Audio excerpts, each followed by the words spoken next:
Vedare tinokuchingamidzai zvekare kune chimwe chirongwa pano paZim Facebook Secrets and Confessions. Tadzoka zvekare nemamwe mamessages. Rekedzai tibva tapinda mumamessages edu ngatadzoka takakubatirai.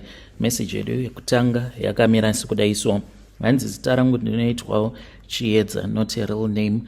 Pari zvino ndiri mudzimai uye zvekare ndina makore 46 years ekuberekwa. Ndinoti kana ndikatarisa kumashure uko kwandakabva ndinonzwa mwoyo wangu uchirwadza kwazvo because of the things that I did, the things that I was forced to do.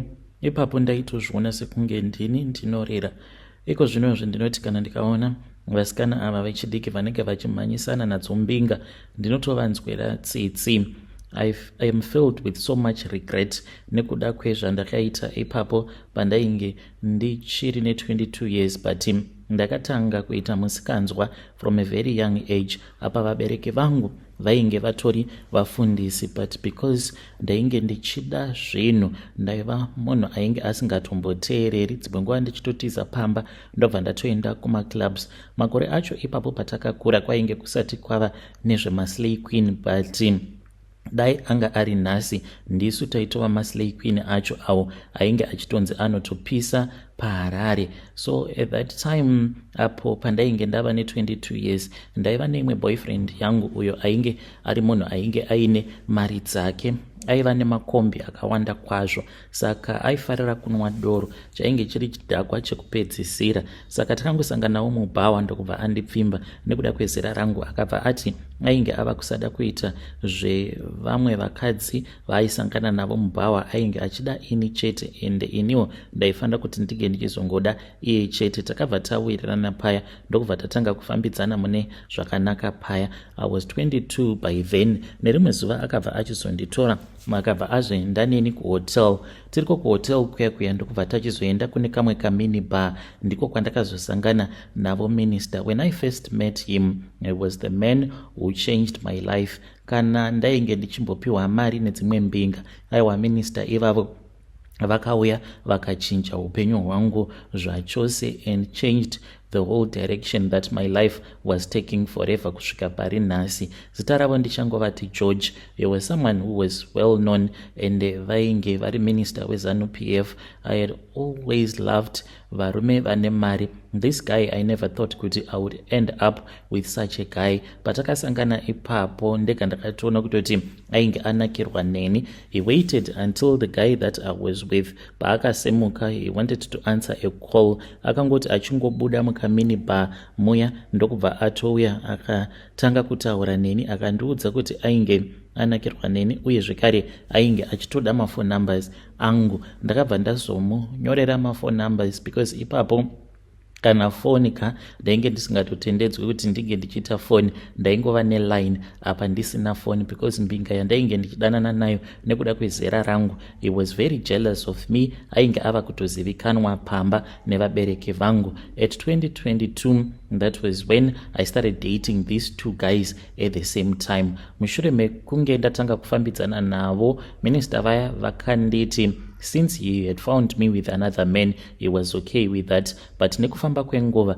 vakazotanga kuchinja apo patakazoenda kune imwe party kuBorodale that was being hosted by another businessman as well. Ikoko ndo pavakazondichinjira vakabva vati vainge vava kusada kuti ndirambe ndichifambidzana nemurume uyo wavainge vakandiona ndichidanana naye, vakanditi kana ukaramba uchidanana naye uchazviona. Ndakafungidzira kuti zvimwe kuda maybe he was just threatening me. Saka mbinga yangu yekutanga ndainge ndichiida. It was very hard for me kuti ndige ndichingomuramba pasina kana chaainge ambonditadzira. Yes, but ainge takasangana, ainge ari munhu aida vakadzi, achidanana nevakadzi vakawanda, but he was keeping his promises, achiti ainge achida ini chete including his wife, and he was proving it to me kuti zvechokwadi ndo zvaainge akasarudza kuda ini nemudzimai wake. Saka kuti ndimurambe ndainzwa zvichindiremera. So minister vaya mukoma vakazotanga kutumidzira mayouth avo avainge vachishandidzana navo to intimidate the guy that I was dating. Akatouya pamba akandikumbira ruregerero, akati ainge ava kusakwanisa kuramba achifambidzana neni. That guy I could have easily gotten married to him because akatombonditi asi kana uchida zvandinoita ndichaita kuti tinge tichibva muno munyika totsvaka kumwe kwekuti tinge tichinogara, then kana kuri kunzi tikazoitawo mwana by the time patinozodzoka munhu uyu anenge asisina basa newe. Inini handizivi kuti inhau yekuti ndainge ndichiri mwana mudiki here or I was intoxicated with the money that I was getting kubva kuna minister vaya. Ndakaenda ndikanovaudza zvose zvaainge akandiudza, maplans ake ose. Vakatumidzira zvekare mayouth avo, ipapo vakamurova zvekuti kana ndega ndakanzwa ndichimunzwira tsitsi. Vakamutaimira apo paainge ari kumaoffices kwake. Mayouth aya vakasvika kwava kutanga kumurova, vakamurova vakamuvhuna gumbo rake. This is what caused us to just break up. Kana iye ega akati kana ndikaramba ndakamira newe iwe usingakwanisi kumira neni, ndinokwanisa kuzotumidzirwa vanhu vakauya vakandiponda. Zvino kana ndikapondewa ko mhuri yangu inozosara ichichengetwa nani? Ndainge ndisisina kana basa nazvo because my birthday was fast approaching. Apa ndainge ndakavimbiswa zvikuru, ndainge ndakavimbiswa motikari. My parents were excited as well because minister ava vainge vakati vainge vachida kuzondiroora, but ndaizotanga ndiri a secret wife but dzimwe hama dzavo dzichizviziva. So I moved on really fast. As months went by, our relationship was okay. We started traveling together. First takaenda kuVictoria Falls, tikaenda kuKariba, tikaenda kuMozambique. The more that I got to know George, the more that I realized kuti there was something that was strange about him. Aingoti kana akangonyumwa kuti ndine pamoviri, aibva atanga kungopopota. One day during one of our trips ainge akatorera umwe murungu prazi rake rekumazowe. Takaenda kuprazi kwake kumazowe. I had been there before. Kubva zvaakatanga kudzifambira nyaya dzacho idzodzo kuti murungu iyeye anga achitorerwa prazi iroro, he would update me, and dzimwe nguva taitoendako as you will be intimidating the owner of that farm. Zvose tainge tichiita tiri pamwe chete. Ndaitozviona sekunge ndainge ndatova mukadzi wake, the unofficial wife. Ndaitozviona ndatova pane rimwe level, but ndainge ndisingatozvizivi kuti ndainge ndiripo pakushandisiwa. Takazodzokerako kupurazi kuya. Musi watakadzokerako kupurazi akabva achizondiudza kuti ndaifanira kuti ndinge ndichizoramba ndakagara mumotikari. He then said kuti he had some businesses that he wanted to attend to. Ndakasara ndakagara hangu mumotikari, ndainge ndichitotamba hangu neBlackberry iyo ainge akabva mukunditengera. As I was busy playing my games hangu paBlackberry paya, ndipo apo payakabva yazofreeza and it kept on switching on and off. Ndipo apo pandakabva ndazoburuka mumotikari ndichimutsvaka so that ange achindigadzirira foni yangu. I started walking around. Ndainge ndava kusaona kuti ainge aenda kupi, and I kept on walking. So ndakati ndichifamba ndopa ndakabva ndachizotanga kunzwa vanhu vainge vachitaura vari muorchard, because painge paine kamwe kaorchard kainge kari padhuze nemain house. Then kuseri kwemain house ndiko kwaitangira imwe orchard yemiti yemaorange. Saka ndokwandakanzwa vanhu vachitaura ikoko. Ndakabva ndatanga kufamba zvinyoronyoro because ndakatonzwa kutoti vanhu ava vainge vachitaura painge pachitaurwa nyaya dzemidzimu, kupira ropa nezvimwe zvandainge ndisingakwanisi kunzwisisa. Ndakatanga kufamba zvishoma nezvishoma ndichihwanda nemiti. Ndopa ndakabva ndachizoona kuti vainge vakamira padhuze nerimwe zigomba rainge rakacherwa, uye zvekare vainge vaine bhuru rimwe ravainge vakasungirira pamuti. Iye George wacho ainge akapfeka akaita sekunge n'anga, zvekare painge paine n'anga nevamwe varume vaviri. Vakabva vachizotanga kutina bhuru riya vachirivhundutsira kusvika razonowira mugomba. Ainge aine hari dzaainge ainadzo. Hari idzodzo akadzikandira mugomba imomo. Akabva achizosiya vamwe varume vaya vachifushira. Inini ndakabva ndamhanya ndikadzokera kumotikari. By the time paakazodzoka kumota, ndakashaya kana simba rekuti ndinge ndichimubvunza kuti zvose izvo zvandainge ndaona achiita ainge achimbozviitireiko. but nekuda kwemari uye zvekare nepeer pressure, because mafriends angu vainge vava kutozviziva kuti ndinofambidzana naminister, kuti ndinge ndichizomuramba ndakaona kuti zvainge zvisingaiti, because ainditengera mapresents achindipa mari. Then after a couple of months, that was when I found out kuti I had fallen pregnant. In that year when I fell pregnant, mukoma akanditi ndaifanira kuti ndinge ndichibvisa nhumbu idzodzo, because he was not yet ready. He kept on insisting kuti I was supposed to get an abortion, akati nguva yainge isati yakwana. So ndakabva ndachizoenda kwa private, sezvo ainge akanditi ndaifanira kuti ndinge ndichienda kwa private ndikanobvisa nhumbu. But in 4 years mukoma nashi ndakabvisa nhumbu dzinokwana idzo kuita 17. By the time apo paakazondiramba, that was when I realized kuti this guy, he had been using me. Takangodanana kwemakore 4, ende pamakore iwawo 4 ndaitosangana nevakomana vainge vachida kutondiroora even kuchurch, sezvo ndainge ndiri mwana wavamufundisi. Kwaitouya mamwe mapastors vachitobva kune mamwe masangano vachitouya kuzondikumbira kuti ndinge ndichibvuma kuroorwa nevana vavo, but ndainge ndichiramba, because mumwoyo mangu ndaizviudza uye zvekare ndaizviona ndichizochata naminister one of these days, but I was lying to myself. Ndakashandisiwa, and 17 abortions later, this guy, he then dumped me. And to make matters worse, akabva achizotanga kutodanana neimwe best friend yangu, munhu wandaishare naye masecrets nezvimwe zvinhu zvinotyisa zvandaisangana nazvo apo pandaienda kunorara kumba kwake George. But she started dating the guy even though she knew kuti ndaigara ndichingomanikidzwa kuti ndinge ndichiita maabortion apa ndisingatendedzwi zvekare kuti ndinge ndichishandisa family planning. So this friend of mine, at that time we were no longer friends, they continued dating, but iye ainge akangwara.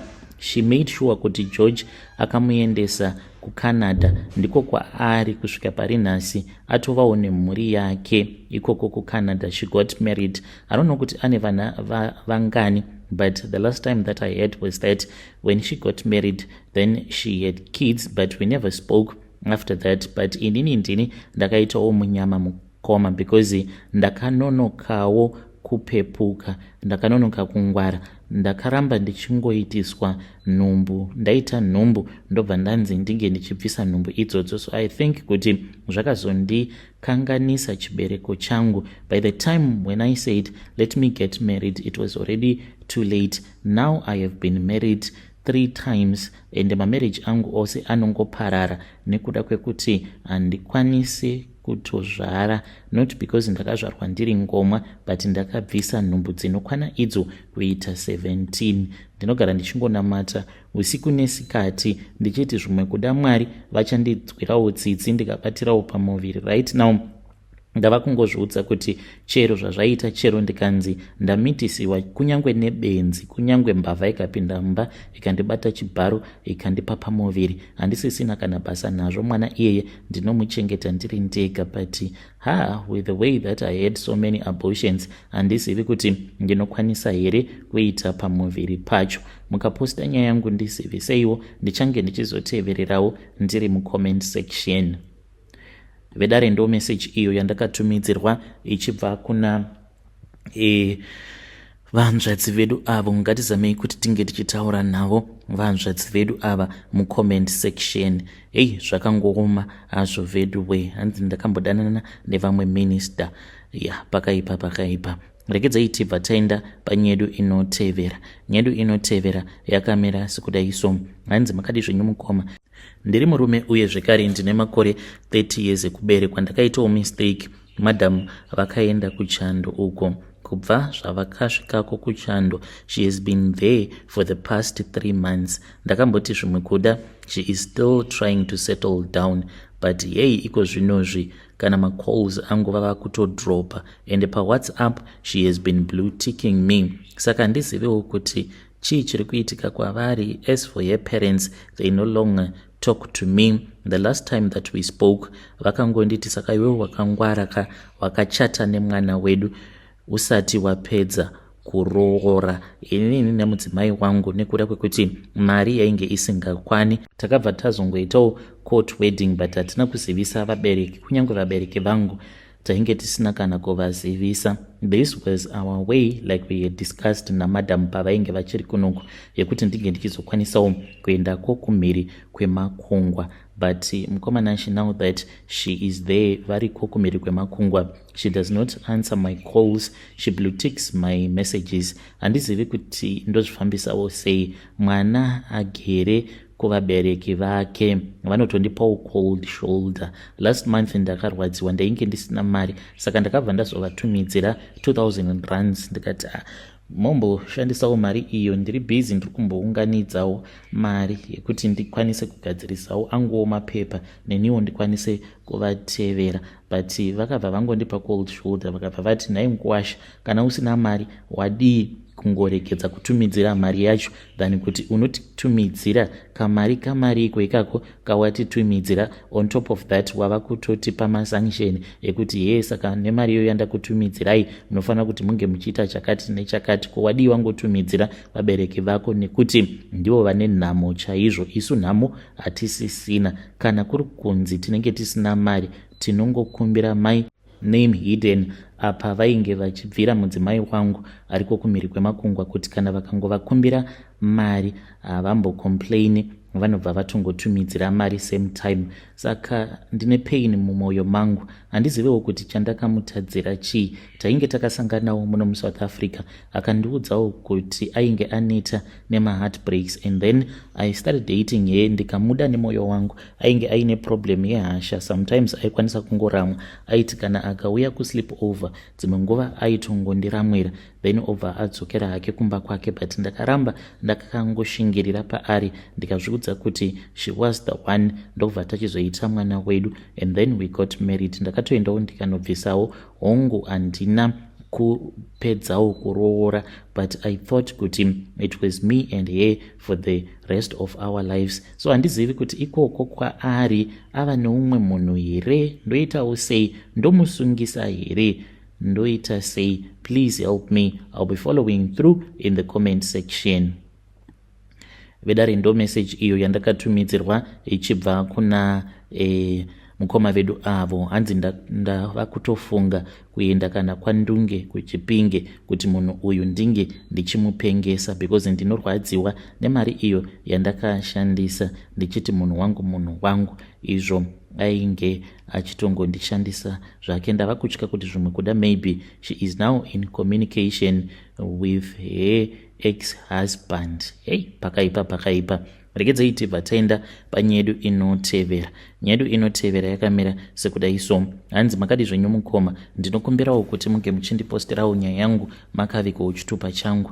Ininiwo I am a pastor, but dambudziko riri pandiri nderekuti ndanyanyisa ndabatwa nemweya weruchiva. Saka zvakatanga nomumwe mukadzi uyu ainge achangobva mukufirwa nemurume wake, so she used to invite me to her house. I think ndo pandakaitawo problem ipapo, ndakazonyanya kuita close naye, akandiudza kuti ainge achida kuti ndinge ndichizorara naye because she missed sleeping with men. Ndokubva ndabvuma. Kubva ipapo chakazongova chichairira chekungoti chero mukadzi wandinenge ndangochiva ndinobva ndarara naye. So handizivi kuti ndingazvifambisa sei, ende dzimwe hope dzandinorota ndinotorota nditori nevamwe vakadzi vanenge vakapfeka zvinopenya. Ndava kutotya kuti zvimwe kuda mukadzi uyo wandakatanga kudanana naye maybe iye anoita zvemanjuzu in secret, kuti ndinge ndichimubvunza mibvunzo yakawanda. Anotsamwa zvekuti sometimes anobva ati alright, one day ndoda kuita testimony, ndaungosimuka pamberi pechechi ndobva ndatoita testimony yekuti ndakarara newe. So she has been silencing me. Dzimwe nguva anotondiudzira vhangeri rekuparidza muchechi, what I am supposed to say and what I am not supposed to say.